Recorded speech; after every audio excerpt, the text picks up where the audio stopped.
Welcome to the Sigma Empath podcast, the Rant edition. No guests, me and my sidekick, Confucius.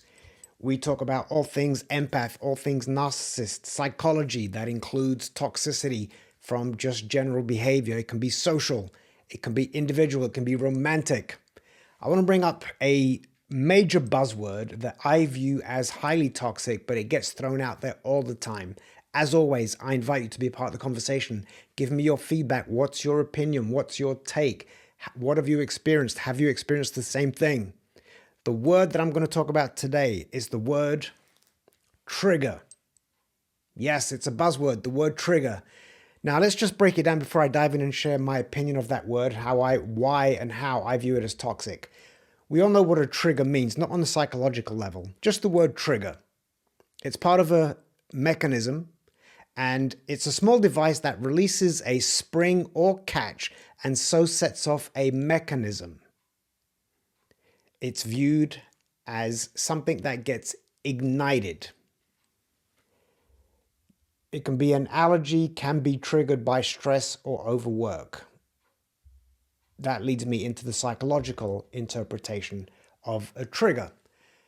This is an AI overview. In psychology, a trigger is a stimulus that elicits a strong emotional reaction, often negative, in an individual. That's why I don't like the word trigger, because it has a negative connotation and it gets weaponized. And the word favors the bullies, the narcissists, the advantage takers, the vampires, the emotional vampires. Here's why.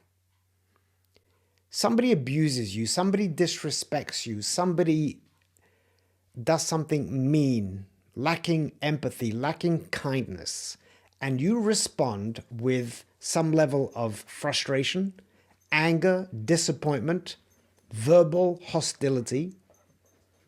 What do people say? Oh, you were triggered. Oh, did I trigger you? As if to say, what they're really saying is, your response is magnified, it's too much, it's triggered. You've been set off like, and they're basically saying this: you are at fault for having such an intense response because you have ignited the emotional gunpowder within you, and now it's out of control. It has created an explosion that was unnecessary. And so that inspires guilt, shame, regret in you for having had this reaction. Well, yes, I am triggered. What's wrong with me? Why am I overreacting? Overreacting.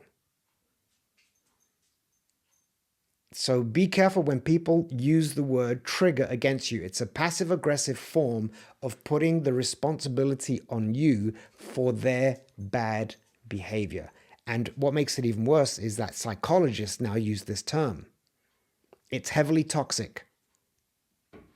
Let me know, has anybody ever said to you, oh, did I trigger you? Also, what it's doing is it's a bragging right for them, like, oh, did I trigger you? Did I have the power to create this emotional response in you? That's how good I am at pushing your buttons, at manipulating you. It almost validates their power of manipulation. Either way you look at it, I view it as toxic. Let me know your thoughts.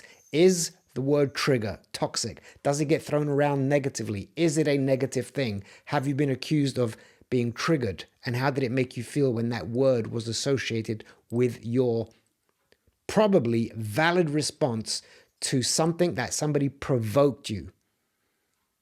You were provoked. So you didn't trigger me, you provoked me, and I'm defending myself. I'm standing up for myself. I'm placing a boundary. I'm holding up the mirror. I'm holding you accountable. There was no trigger.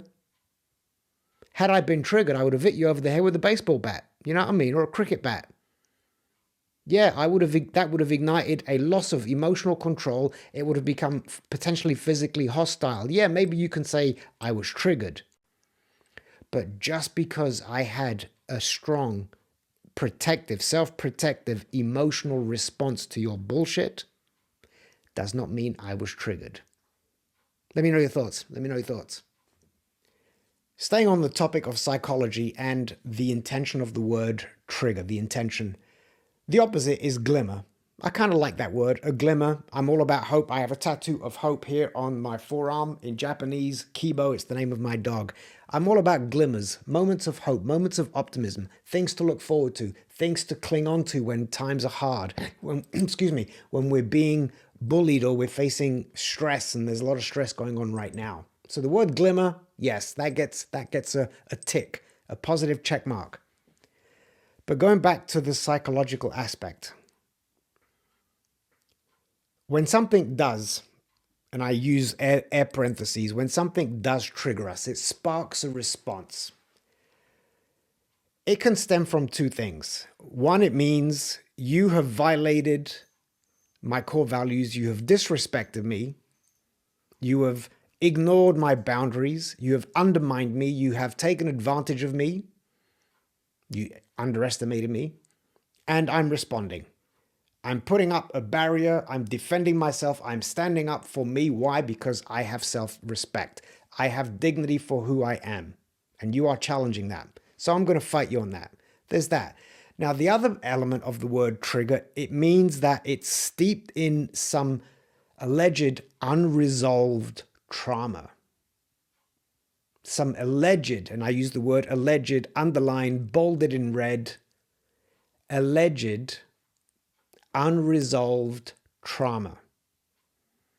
Oh, you were triggered because you have daddy issues. You have mummy issues. Oh, you haven't fully recovered from your former narcissist abuse. Oh, you were let go from your job and you're taking out on me. I held you accountable and you're triggered and you're taking it. No, there's truth to it, but it's not negative. That's what I'm going with. It's not negative. There's an example of what I mean by when it's tracked back to an emotional response from something that happened in the past. This is not true, but let's say I was burned heavily as a child. And yes, maybe I've developed a fear of fire, or I can reframe it and say, I have an appreciation and an understanding of how dangerous fire can be. Therefore, if you are going to put a lighter all up in my face, I'm going to have a visceral response because I know the damage that fire can do, and don't play with fire. Don't play with fire, especially in my face. So, am I responding based on my burn trauma because I'm afraid of fire, or am I responding because you are placing me in a moment of danger? Why? Because you're not respecting my boundaries. So it all depends how you want to package it. But again, the word trigger oftentimes gets packaged as this negative response. You've lost control. You're weak. Your response is out of line. It is wrong. It is toxic. It's not toxic.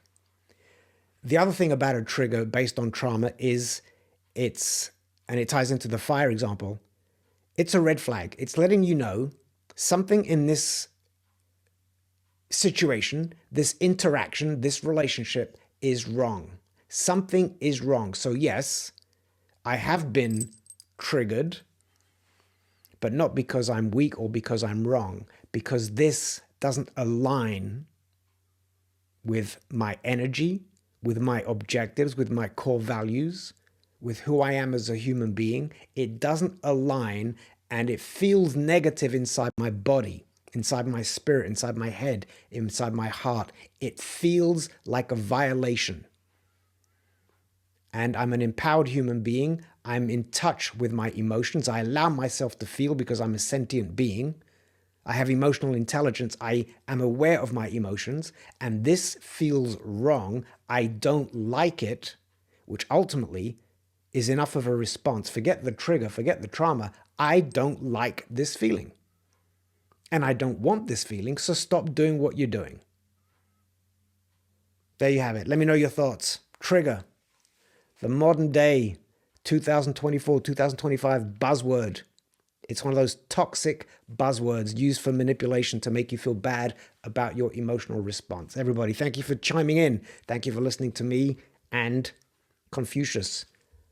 It's been a pleasure.